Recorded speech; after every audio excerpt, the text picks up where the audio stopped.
A renovação da McLaren colocou a equipe numa zona desconhecida no primeiro semestre de 2023, mas a melhora da equipe inglesa deu esperança de voltar à boa fase. Lando Norris e Oscar Piastri se destacaram no qualifying em Silverstone, largando em segundo e terceiro. Eles teriam terminado ali mesmo, mas a entrada de um safety car jogou Piastri para quarto atrás de Lewis Hamilton. Foi uma reviravolta dramática para a equipe que estava no fim do grid até Miami e ameaçada de ficar para trás no pelotão do meio. O carro impressionou tanto em Silverstone que Lewis Hamilton chamou a McLaren de foguete. Foi um fato isolado ou a McLaren renasceu? O que mudou e o que ainda precisa mudar para voltar ao topo?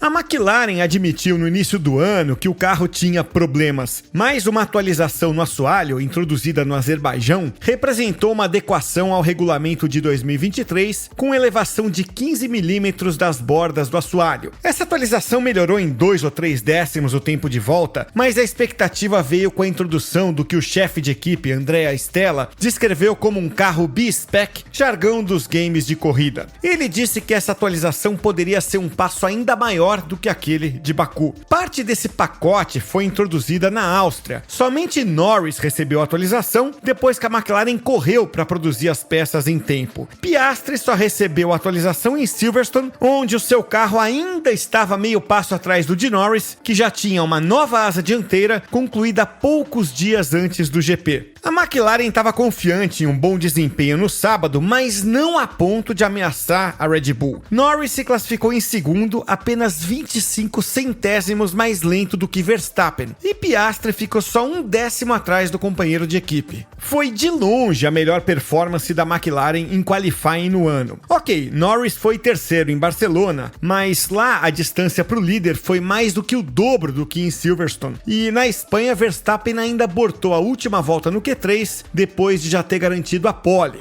Andrea Stella admitiu que a temperatura amena e a pista seca em Silverstone costumam ajudar a McLaren, mas a atualização também contribuiu bastante. O carro agora é forte em curvas de alta e melhorou nas de baixa, o que cai bem em Silverstone. Antes do GP, a questão era se o desempenho da McLaren na Espanha se repetiria, com um ritmo ruim de corrida por causa do gerenciamento de pneus. Considerando que Norris fez um bom quinto lugar na Áustria, ele acreditava que poderia transformar a boa posição na largada em um top 5 na prova. Ele conseguiu mais do que isso. Liderou as 4 primeiras voltas antes de ser ultrapassado por Verstappen, o que era inevitável. Daí correu em segundo à frente de Piastri, até que a Haas de Kevin Magnussen pifou e o safety car foi acionado. Piastri já tinha feito uma parada e caiu para quarto. A McLaren teve que tomar uma decisão difícil sobre os pneus de Norris. O piloto queria os macios, mas a equipe queria pneus duros novos em vez de macios usados. Quando o safety car virtual virou físico, a McLaren preferiria os macios porque o pelotão já teria se compactado. Mas, segundo Stella,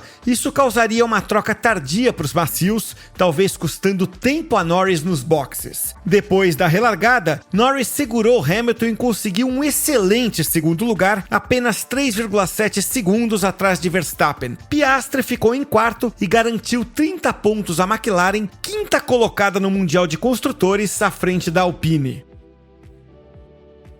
Mas no que a McLaren mexeu? Para o nosso diretor técnico e vencedor de GPs Gary Anderson, ela foi influenciada pelo conceito da Red Bull. Primeiro vem a mudança na entrada do radiador na frente do sidepod. Estreitando a abertura dessa tomada de ar, a McLaren aumentou a altura, melhorando a eficiência. Isso aumenta o volume do corte inferior ao sidepod, permitindo que o ar passe com maior velocidade por essa área. Isso melhora a varredura que esse fluxo de ar faz no canto dianteiro do assoalho e melhora o desempenho do difusor. Com a maior altura na entrada de ar do radiador e a borda inferior dessa mesma entrada estendida para frente, a McLaren seguiu a Alpine. Ela aumentou a zona rebaixada da parte superior dos sidepods, zona chamada de saboneteira, que se mistura com os lados do chassi e da cobertura do motor. Isso permite a passagem de mais ar por cima do sidepod, dando mais eficiência às partes centrais da asa traseira e do difusor. Também cria um canal de escoamento para o excesso de ar que o radiador expele em alta velocidade velocidade quando o sistema de radiador não é capaz de canalizar todo o fluxo de ar que é jogado nele. Esse fluxo excessivo varia de pista para pista à medida que os requisitos de refrigeração mudam, mas em geral começa a aumentar acima de 200 km por hora. Com isso, em velocidades altas, quando o assoalho e difusor estão operando em capacidade máxima, o fluxo de ar que percorre a zona da garrafa de Coca-Cola e passa sobre o difusor é mais consistente. Isso reduz as chances de separação do fluxo de ar no assoalho, o que pode causar instabilidade. O detalhe do canto direito do assoalho é semelhante à versão anterior, mas a borda do assoalho sofreu uma pequena mudança um pouco mais atrás. Antes, a McLaren tinha uma pequena entrada para permitir que o fluxo de superfície do assoalho se conectasse ao jato de ar que se forma à medida que o pneu gira. Com o fluxo de ar revisado, a McLaren dispõe de uma vedação mais mecânica. É uma aposta na proximidade entre o fundo do carro e o solo para vedar o assoalho, em vez de usar a aerodinâmica para fazer essa vedação. Se conseguir evitar o porpoising, a solução vai ser eficaz. Para melhorar o fluxo de ar da linha central do carro, a McLaren revisou a carenagem do halo e mudou a traseira também. O pequeno orifício na lateral do difusor permite que a baixa pressão no difusor direcione o jato de ar do pneu para dentro da área de contato do pneu. Isso melhora a vedação da borda do assoalho. A maioria das equipes tem um pequeno túnel nessa área para reduzir a área da superfície plana, que quanto maior for, maior vai ser o liga-desliga da vedação, causada pelas variações que a altura do chassi sofre de acordo com a velocidade, a inclinação do carro, a frenagem e as irregularidades do asfalto. A ideia é minimizar o efeito que essas mudanças causam no desempenho do assoalho. A McLaren suavizou o raio de junção da parede lateral com a parte superior do difusor. Isso faz parte de uma mudança maior da geometria do assoalho e é uma área super importante do pacote que ainda não tinha sido vista. A McLaren reduziu o tamanho e a altura do escoamento de ar na parte traseira da cobertura do motor. Para trabalhar em conjunto com essas menores dimensões, ela abriu uma fenda na espinha dessa cobertura. Depois desse pacote, o carro de Norris recebeu em Silverstone uma nova asa dianteira e um novo bico que proporcionam mais consistência do fluxo de ar e aumentaram o downforce. Também teve pequenos ajustes nos dutos de freios traseiros e na carenagem dos braços de convergência da suspensão traseira.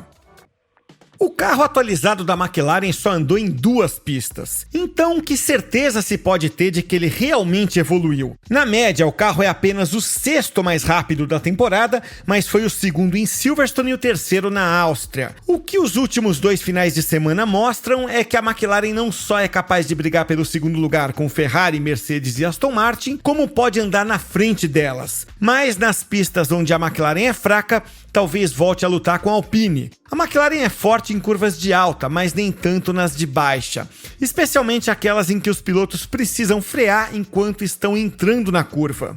O comportamento da McLaren é o oposto do da Aston Martin, que é melhor em curvas de baixa. Em Silverstone, a Aston Martin teve dificuldades porque, para otimizar o carro para as curvas de alta, comprometeu o desempenho nas curvas de baixa. Então, assim como em Barcelona, a performance ficou abaixo do restante da temporada. Para a próxima corrida na Hungria, é provável que a Aston Martin seja mais forte e a McLaren menos competitiva. A Ferrari deu sinais de ter o carro mais consistente nas últimas corridas, graças aos ganhos em curvas de alta velocidade, melhorias na estabilidade e melhor gerenciamento de pneus.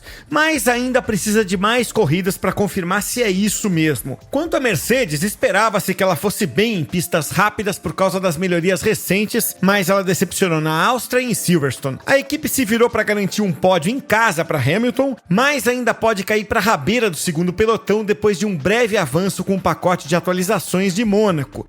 A McLaren ainda tem muita estrada pela frente. Depois da classificação em Silverstone, Ed Stroll, da edição inglesa aqui da The Race, perguntou a Norris qual progresso a McLaren conseguiu fazer na correção dos problemas que vem enfrentando há anos. O piloto disse que não tem 70% resolvido, mas 30%, o que já faz o carro ser mais rápido, além de acrescentar downforce. O que Norris quer dizer é que a melhor carga aerodinâmica e o melhor desempenho mascaram algumas falhas. Os problemas dos últimos 5 anos ainda persistem. Isso bate com o que disse o ex-piloto da McLaren Daniel Ricciardo, que falou das características peculiares do carro que é difícil de pilotar. Norris disse em entrevista ao The Race no final de 2022 que o carro anda no fio da navalha. A dificuldade é maior em curvas lentas de longa duração e o comportamento do carro fica inconsistente de uma volta para outra. outra, mas Norris acredita que os problemas maiores e fundamentais podem ser resolvidos no ano que vem. A McLaren não vai repetir em todas as corridas do ano o desempenho de Silverstone, mas pode ficar otimista. Foi a primeira revisão introduzida por Stella desde que ele assumiu como chefe da equipe.